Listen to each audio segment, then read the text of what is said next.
कहाँ है मेरे टैक्स के पैसे, मेरे फैक्स के पैसे, मेरे ट्रैक्स के जैसे relax finishing. Hi, I am Shivangi, your host. और अगर आप पिक माई वर्क यूज करते हैं तो आपने मेरी ट्रेनिंग सेक्शन में वीडियोस देखी ही होंगी। पर आज हम बात करेंगे प्रॉब्लम टैक्स है या ट्रस्ट। प्रॉब्लम को समझने के लिए एक सिंपल ट्रूथ समझना जरूरी है।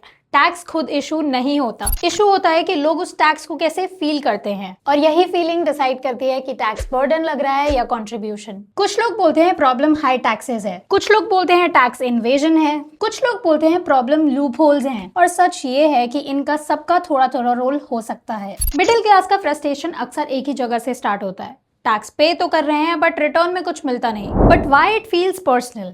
आप सैलरी से टैक्स देते हो, फिर हाईवे यूज करो तो टोल, गाड़ी पार्क करो तो पार्किंग चार्जेस, और कई सर्विसेज के बिल पर टैक्सेस अलग। इसलिए टैक्स सिर्फ एक कंसेप्ट नहीं रहा, ये डेली लाइफ का एक्सपीरियंस बन चुका है। लोगों को लगता है कि वो बार बार टैक्स दे रहे हैं। टेक्निकली हर पेमेंट अलग ट्रांजैक्शन का हिस्सा होती है, लेकिन इमोशनली एक ही फीलिंग बनती है कि हर तरफ तो पैसा जा ही रहा है। और इसी इमोशनल प्रेशर की वजह से दुबई कंपैरिजन इतना कॉमन होता है। लोग वहाँ देखते हैं कि टैक्स का स्ट्रक्चर अलग है और फिर भी पूछते हैं कि इंडिया में ऐसा क्यों नहीं। लेकिन डायरेक्ट कंपैरिजन फेयर नहीं होता, क्योंकि पॉपुलेशन अलग है, इकोनॉमी अलग है, सोशल स्पेंडिंग अलग है, और गवर्नमेंट का रेवेन्यू मॉडल भी अलग है। और एक इम्पोर्टेंट चीज, दुबई का टैक्स सिस्टम भी स्टैटिक नहीं है। वहाँ भी रूल्स चेंज होते रहते हैं, न्यू कंप्लायंस रिक्वायरमेंट आती रहती है, और टैक्स रिलेटेड फ्रेमवर्क एवॉल्व होता रहता है। तो रियल क्वेश्चन ये नहीं है कि इंडिया दुबई जैसा क्यों नहीं है। रियल क्वेश्चन ये है कि जो टैक्स कलेक्ट हो रहा है उसका यूटिलाइजेशन कितना इफेक्टिव है, और जो सिस्टम है क्या वो टाइम के साथ इंप्रूव हो रहा है। और यहाँ डिस्कशन इंटरेस्टिंग हो जाता है। दो लोग सेम डेटा देखकर दो अलग कंक्लूजन निकाल सकते हैं। एक बोलेगा टैक्स ज्यादा है, दूसरा बोलेगा टैक्स है पर आउटपुट वीक है, और कभी कभी दोनों अपनी जगह पार्टली सही भी होते हैं। इस पॉइंट पे एक सोल्यूशन एक लाइन में नहीं आता। अगर सिस्टम को जेन्युइनली इफेक्टिव बनाना है तो मल्टीपल फ्रंट्स पे काम करना पड़ेगा। क्या इंडिया को सिंपलर टैक्स लॉस चाहिए? क्या टैक्स बेस बढ़ना चाहिए? क्या लूपहोल कम होने चाहिए? क्या गवर्नमेंट स्पेंडिंग में ज्यादा ट्रांसपेरेंसी होनी चाहिए, या कंप्लायंस सिंपलर होना चाहिए? क्या ऑडिट्स और एनफोर्समेंट स्ट्रॉन्गर होने चाहिए? क्या टैक्स लिटरेसी स्कूल लेवल पे इम्प्रूव होने चाहिए? अगर इनमें से कुछ भी इम्प्रूव होता है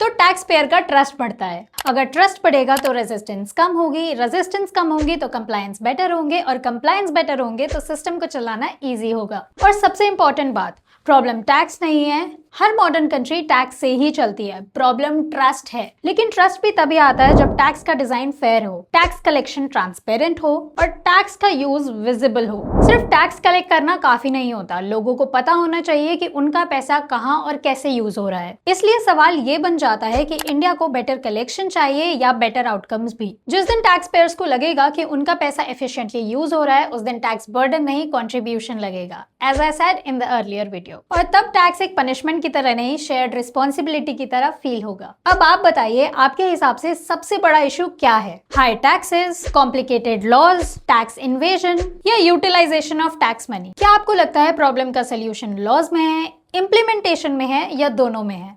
do let us know in the comment section. एक मिनट और, पार्ट 4 में हम समझेंगे कि हमारे गिग वर्कर्स अपना टैक्स फाइल कैसे कर सकते हैं। तो wait for that video. Until then, like, share and subscribe to pick my work.